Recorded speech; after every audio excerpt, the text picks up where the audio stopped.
percebo na minha prática é que para a gente fazer essas ações exige uma capacidade que nem todo mundo tem, né? Então, dentro do que eu percebo, a gente tem hoje muitas doenças que são doenças de maus hábitos, com o que ela está contando pra gente, né? E de má informação, porque às vezes a gente até tem capacidade de fazer hábitos mais saudáveis, mas a informação está distorcida. Só que na maioria das situações, antes do bom hábito, eu preciso de uma boa condição interna para conseguir executar essa ação. Porque senão o que acontece? A gente faz um esforço por uma semana, depois eu paro. Aí você vai lá e tenta de novo, depois você para. É difícil implementar na vida a mudança de hábito. Primeiro porque o hábito é um negócio que já está lá há muito tempo. Segundo, porque para eu poder fazer um autocuidado adequado, eu preciso de autoestima. Então a capacidade de autocuidado, ela está muito relacionada com questões emocionais. Uma delas é a autoestima. E quando a gente vai falar disso, o que eu pensei de falar aqui para vocês, mas estou aberta para interações e para vocês fazerem perguntas dentro do que vocês sentirem que pode ser contribuição para vocês, é que o que eu percebo é que a gente tem tanta distorção de conceito de valor pessoal, de conceito do que é certo, do que é errado, do que é bom, do que é ruim, do que eu preciso fazer para poder ser amada, valorizada e etc., que o que a gente entende por autoestima já está distorcido. Porque a gente tem uma lista de coisas que a gente precisa cumprir para a gente mesmo gostar de nós. E para a gente acreditar que o outro vai gostar de nós. Então, essa condição da autoestima, ela está muito na base de muitas questões emocionais. Aliás, eu não me apresentei. Meu nome é Ilka, Maria Fernanda já falou, eu sou psiquiatra e psicoterapeuta. Trabalho já há muitos anos com técnicas integrativas dentro da psicoterapia.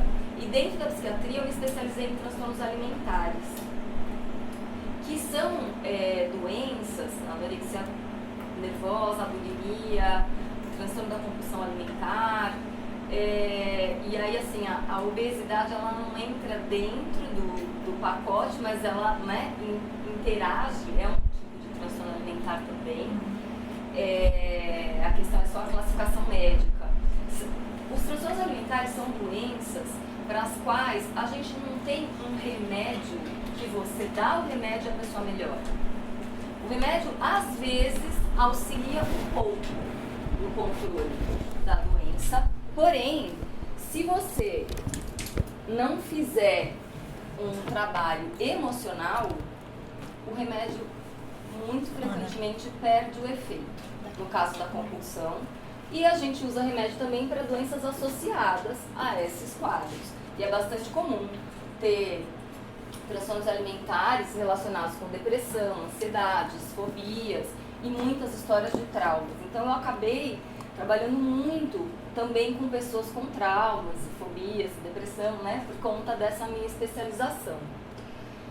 E escolhi essa especialização porque justamente eu gosto muito de poder favorecer a transformação mais profunda das pessoas. E essas são doenças onde, se isso não acontece, você não consegue ir muito adiante com o tratamento. E quando a gente começa a pensar sobre essas coisas todas que a Maria Fernanda está trazendo, que são informações super importantes, a gente começa a ter a necessidade de mudança de hábito. E a mudança de hábito está muito ligada com questões emocionais. E muitas vezes com transformações profundas que a gente tem que fazer para dar conta de fazer uma ação diferente. Eu me lembro, quando eu era estudante de medicina, que eu tive um dia lá da aula de pneumologia.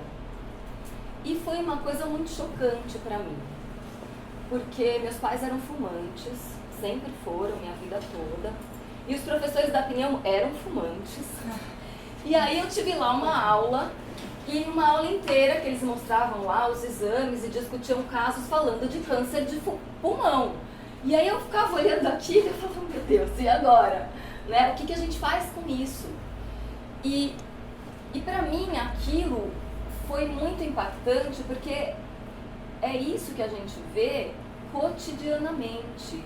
A informação não é suficiente para mudar o hábito das pessoas. A gente precisa de mais do que isso. Então, o que acontece quando a gente pensa psicologicamente naquelas fotos horrorosas atrás do maço de cigarro? Elas não fazem ninguém parar de fumar. O que elas fazem é imprimir no inconsciente da pessoa a maior possibilidade daquele resultado. Porque quando a gente estuda hipnose, e a gente sabe que a gente faz transes dentro do cotidiano, que tem muitas informações que entram no nosso sistema e que vão ficar lá, inconscientes, fazendo efeito. Então, o que faz efeito e me comanda na vida? Um pedacinho assim está na minha mente consciente. O resto está lá no meu inconsciente. E o que está lá? Tem memória herdada. Eu não tenho só as minhas memórias, eu tenho memórias dos meus ancestrais e todos nós aqui. Tem informações que entraram na escola, na televisão que eu assisti, naquela foto que me impactou. Um dia que, depois de muitos anos na faculdade, que eu já tinha saído da faculdade, alguém sentou comigo e falou assim, nossa, que legal, você é médica. E como foi a faculdade de medicina? Muitos anos depois, eu me dei conta de quantos traumas eu carregava quando eu fui contar para essa pessoa como foi a faculdade de medicina. Eu entrei com 17 anos. E aí eu tava lá olhando cadáver, dissecando cadáver e vendo gente doente. E quando eu comecei a contar, eu comecei a ter uns disparos cardíacos. Eu falei, nossa, quanto trauma tem aqui que eu nem notava. E que tá lá, meu inconsciente. Alguns já liberei, outros talvez ainda não. Né? Então, que efeito isso faz? E como isso interfere nas minhas escolhas na vida? E quantas histórias a gente tem, que a gente carrega, as nossas, as dos outros, as que a gente viu em trás, que a gente não viu, e que estão comandando as nossas escolhas sem a gente nem perceber. E quantos registros a gente ficou a respeito de conceitos fundamentais que vão estruturar a nossa autoestima. Então, por que cargas eu estou falando de todas essas coisas? Para chegar nisso, o que estruturou em mim a minha referência de valor pessoal? O que eu aprendi? E às vezes a gente nunca nem parou para pensar nisso. Né? Se a gente pergunta para as pessoas, em geral, você gosta de você mesmo? Em geral as pessoas vão dizer, claro. Tá bom, e agora vamos ver a coerência disso aqui que eu tô falando com a minha ação. Sem ser uma acusação. Sem ser uma coisa de dizer, olha como você tá errada ou como você não é. Não, o que eu dou conta de fazer? Porque aí vem esse outro lugar, então eu não faço, então eu sou culpada, então eu sou errada e tem um problema comigo, e aí já vira de novo aquela bola de neve de ficar se acusando, se depreciando, se julgando, e isso não ajuda você a desenvolver recurso para fazer um pouco mais por você. Então, e às vezes você tem lá um monte de informações e a gente fica, nossa, isso é o mais legal que eu posso fazer por mim. E aí eu não faço, e aí pega o chicote e manda lá, né? Tum, na pessoa. A pessoa fica lá se punindo com aquilo. Então, essas questões todas, elas se assentam na estrutura psicológica e em questões que a gente muitas vezes nunca parou para olhar.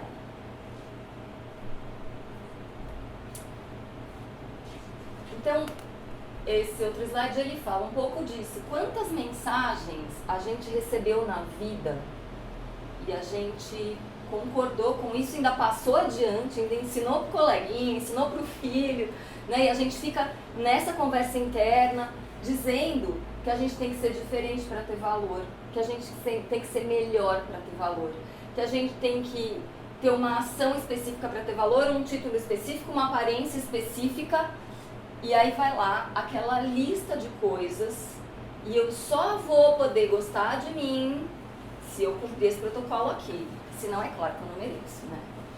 E, nossa, como é que alguém pode gostar de mim se eu não cumpro esse protocolo? Então, às vezes, a pessoa ela tem uma percepção de valor pessoal tão baixa que ela não consegue nem receber o afeto do outro. Tem gente que não aguenta receber elogio. E as nossas questões ainda que vêm para piorar isso, né? Ah, não, mas se você gosta de receber elogio, então você é vaidoso, egoísta, metido. Não, eu não posso achar que eu tenho valor, porque senão eu vou ser metida, né? Mas por que eu saber do meu valor está relacionado com eu ser arrogante com alguém ou desrespeitar alguém? Não tem nada a ver uma coisa com a outra. Mas a gente vai comprando esses pontos de vista, que vêm, às vezes, de épocas muito antigas e que a gente nem viu. E que, em medidas diferentes, a gente também acredita sobre nós mesmos. Às vezes tem lá uma crença no nosso inconsciente que a gente nem imagina, mas que está lá, que veio um ancestral, de uma memória que você nem sabe, porque não é sua. Mas, independente dessas, se a gente olhar só para a nossa história de vida, quantas vezes a gente ouviu mensagens que tinham a melhor intenção, que tinham a intenção de te educar, que tinham a intenção de te fazer ser feliz na vida, que tinham a intenção de te tornar uma boa pessoa, que te fizeram sempre se sentir errada. Sempre sentir que você tinha que fazer um pouco mais, que aquilo não era o suficiente. E que vão incutindo na gente ainda a história da comparação. Então, eu tenho que ser melhor ou igual a fulano para eu ter valor. Eu tenho que ser mais... E aí, cada vez menos, a gente é capaz de olhar para a gente mesmo, de perceber o nosso valor, os nossos dons e trazer para o mundo, e poder reconhecer os dons do outro, o valor do outro, e todo mundo poder crescer junto. Porque vai virando uma coisa sem o menor propósito. Tudo isso porque a gente não é capaz de se amar e, portanto, de se sentir amado, de se valorizar e, portanto, de se sentir valorizado. E por que eu estou falando isso também? Já contei aqui um pouco a história, né? Como é que a nossa história de vida interfere. Quantas distorções a respeito do que é valor, do que é ser amado, do que é se aceitar, a gente também foi assimilando. Quantas vezes a gente já viu pessoas dizendo assim: nossa, meu namorado me ama tanto, ele tem um ciúme de mim. Ciúme não é amor. Ciúme é insegurança da pessoa. Tem nada a ver com amor. Ah, não, se você gostasse mesmo de mim, você fazia isso por mim, né? Quem ama dá a vida pelo outro. E quantas histórias a gente foi assimilando? Quantas distorções a respeito do que é amar?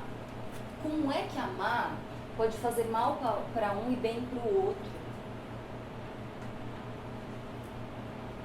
Então a gente não para refletir o que está dentro de nós nos conduzindo, mas tem muita distorção. Tem um livro que eu gosto muito, porque eu acho ele muito didático para falar sobre o amor.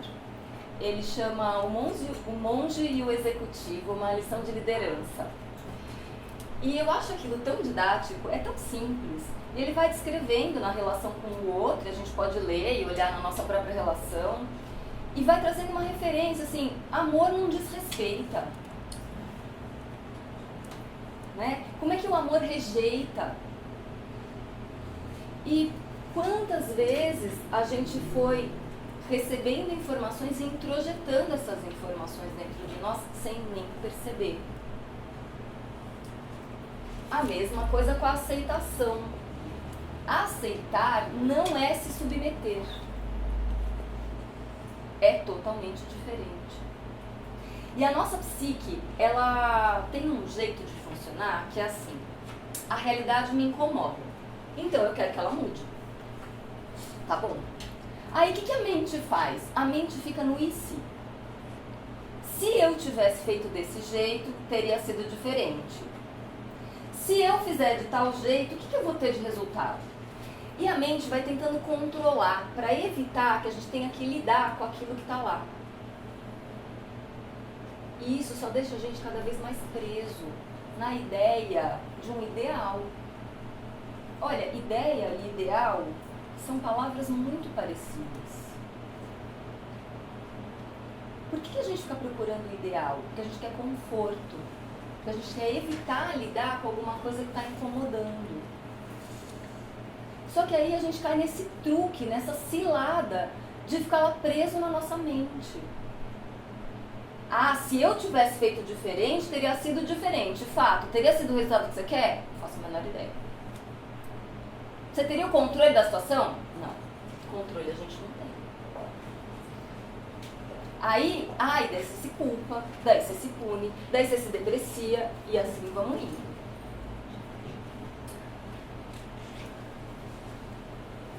Então, uma coisa que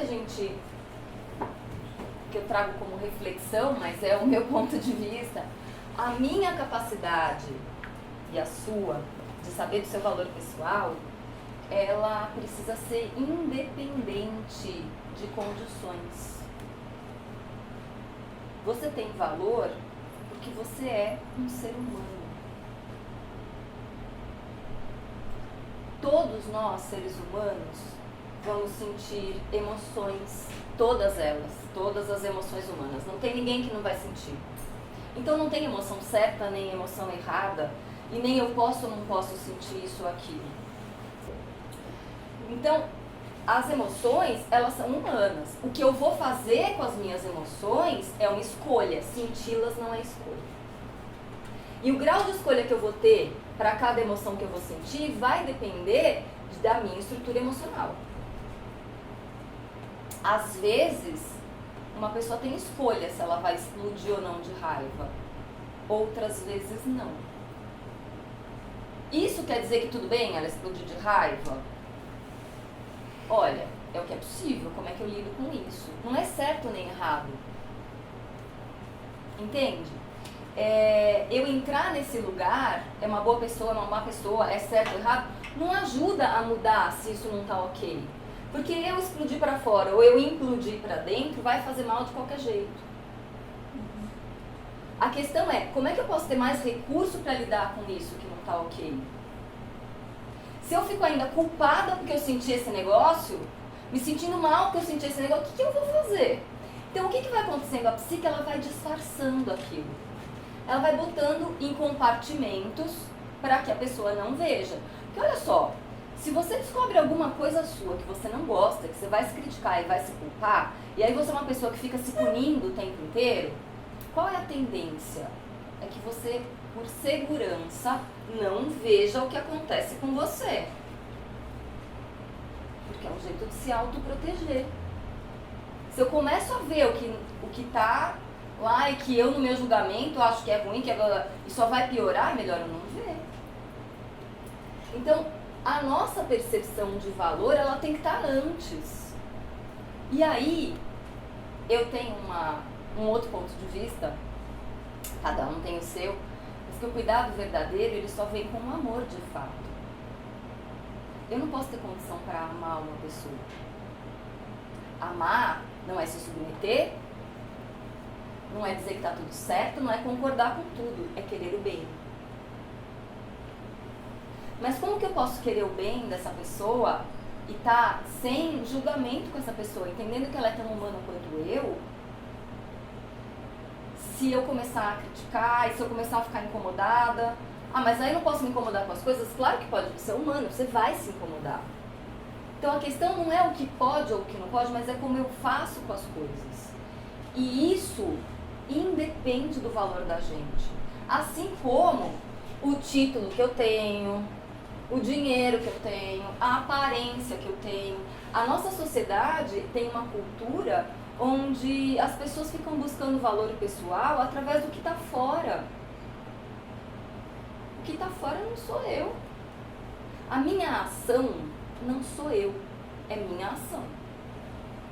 todos nós humanos temos ações que vão contribuir para as pessoas e que vão em alguns momentos não contribuir. Todos nós já ferimos alguém algum dia, em medidas diferentes, todos nós já fomos feridos. É igual, tem tamanhos diferentes, tem formas diferentes, mas é tudo humano. Ah, então eu vou tirar o valor daquele que fez um negócio horroroso e vou ficar excluindo? E quando isso estiver dentro de mim? Eu vou fazer a mesma coisa comigo. E é esse o movimento psíquico que é muito comum. Eu olho aquilo que eu não gosto de mim e eu quero me livrar daquilo. Isso é diferente de autocuidado. Quando a gente tem um filho, você não quer se livrar do seu filho, em geral, tem gente que acaba querendo. Para mim, por limitações emocionais, mas a experiência do filho, ela traz muito essa percepção. Você não quer jogar fora seu filho, se livrar dele, porque ele está te incomodando. Os filhos ajudam a gente a ter essa percepção. Nossa, eu sou capaz de ter amor por essa pessoa, ela sendo do jeito que ela é. Por que eu não sou capaz de fazer isso comigo? Mas a gente fica assim, querendo mudar o outro. Querendo fazer do nosso jeito, porque a gente acreditou que esse é o jeito certo. E tem um que é errado. E quantos outros certos existem que eu não percebi, porque eu acreditei que só esse é? Eu me lembro quando meu sobrinho nasceu, que eu tinha lido umas coisas sobre psicologia infantil, e sobre essa história de certo e errado, e ele era bem pequeno, eu comprei um boliche pra ele. E aí eu levei o boliche pra ele. Aí ele pegou aquele boliche, e ele pegou um e outro, e ele batia um no outro. E meu impulso natural foi dizer, não é assim que brinca. E aí eu voltei pra trás. Nossa, que legal, tem outro jeito de brincar. Né? Então assim, quantas vezes sem nem perceber, você vai lá e você faz o outro de errado. E você não abriu espaço para o que mais tem ali. Tanto faz o jeito que ele vai brincar. O importante é ele se divertir. E quantas coisas novas podem surgir que a gente não está percebendo porque a gente determinou que essa tem que ser. E de novo, que possibilidades aquilo que incomoda em mim e que eu fico querendo mudar podem me trazer, se eu realmente puder olhar para aquilo e trabalhar com aquilo que está lá em mim. Isso é um cuidado, em vez de eu querer jogar fora aquela parte minha. É diferente querer se livrar de querer cuidar. É diferente você cuidar de você controlar. O controle, algumas vezes, é parte do cuidado. Não dá pra gente deixar um negócio desenfreado. Por exemplo, compulsão alimentar. Ah, nós vamos aqui trabalhar suas questões emocionais. E deixa lá a pessoa tendo compulsão. Não. Controla, vamos controlar. E agora a gente vai ver o que isso está trazendo para ser trabalhado. Então, queria trazer um pouco essa questão da diferença de querer se livrar e de poder cuidar. E daí, quando a gente volta para as questões que a Maria Fernanda estava trazendo, de mudar a alimentação, de fazer exercício, né? De poder ter um cuidado com a saúde que muitas vezes a gente não consegue de imediato. Em vez da gente ficar se culpando, em vez da gente ficar falando, ah, não, isso não é pra mim, ah, não tem jeito. Não, a gente, peraí, como é que eu posso me auxiliar, contribuir comigo para dar mais um passo? E quanto antes a gente faz isso, melhor, porque tudo melhora na vida. Vai virando uma bola de neve, né? Ela mostrou aqui uma desbiose, uma alteração na sua flora intestinal, vai gerar alteração do seu humor, vai gerar alteração da sua concentração, vai gerar alteração das suas capacidades, e aí uma coisa piora ou melhora a outra. Né? Então, como que eu posso ir dando passos que possam ir trazendo mais facilidade para mim, mais felicidade para mim? Porque a gente não faz as coisas por outro motivo, é para ser feliz. Né? Então, como? De um jeito amoroso, de um jeito de um cuidado verdadeiro. Sem falar, você é preguiçoso, hein? Não, isso aí não tem nada com nada. Tá bom, se a pessoa não quiser, beleza, ela não quer, é uma escolha. Mas às vezes ela quer e não está conseguindo. Porque dependendo do grau de comprometimento emocional, eu realmente não tenho escolha. Então, a pessoa poder reconhecer, vocês já pararam para pensar quanta força alguém tem que ter para reconhecer que está sem escolha? É muito difícil, em geral. Precisa de muita honestidade consigo mesmo. Precisa de uma esperança, de dizer, cara, eu tô sem escolha, o que eu posso fazer para poder reconquistar minha capacidade de escolha neste setor? Precisa de uma compreensão de, tá bom, eu tô sem escolha aqui nesse setor e eu tenho escolha em outros. Como que eu posso usar aquilo que eu tenho de força dentro de mim para me ajudar a trabalhar com isso aqui que não tá indo legal?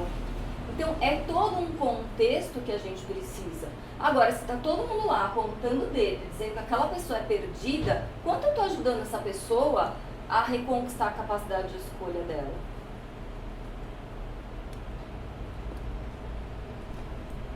De novo, às vezes a pessoa não quer. Se ela não quer, ok.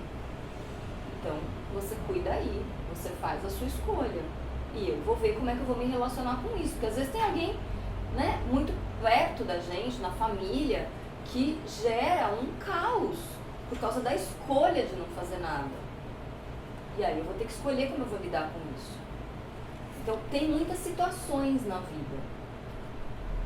Qualquer situação da vida da gente, quando a gente tem uma condição emocional para lidar com as coisas, que me dá força, que me dá capacidade de seguir adiante, que me dá a capacidade de lidar com as situações com menos julgamento, olhando mais o que mais eu posso fazer,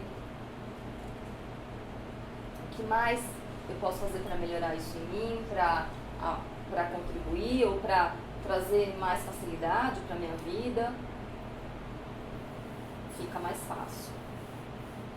Então, isso que eu queria compartilhar com vocês. Estou aberta para perguntas, para conversas também, porque às vezes não é uma pergunta, eu queria te colocar o meu ponto de vista.